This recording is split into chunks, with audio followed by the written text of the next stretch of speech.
Mr. Speaker, last year, in the community of London, Ontario, a heinous Islamophobic attack took the lives of 4 members of the Afzaal family and left a young son orphaned. Canadian Muslims are no strangers to acts of violence and hate.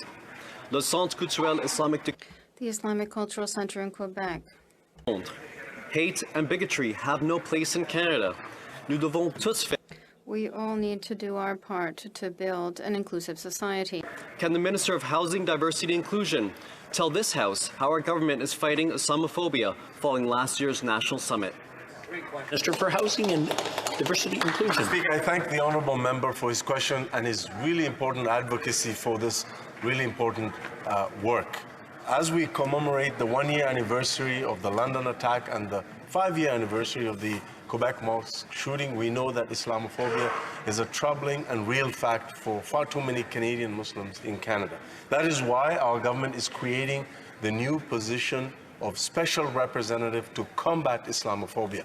And Mr. Speaker, just this morning, I announced on behalf of our government the fact that the call for applications for this really important role is now open.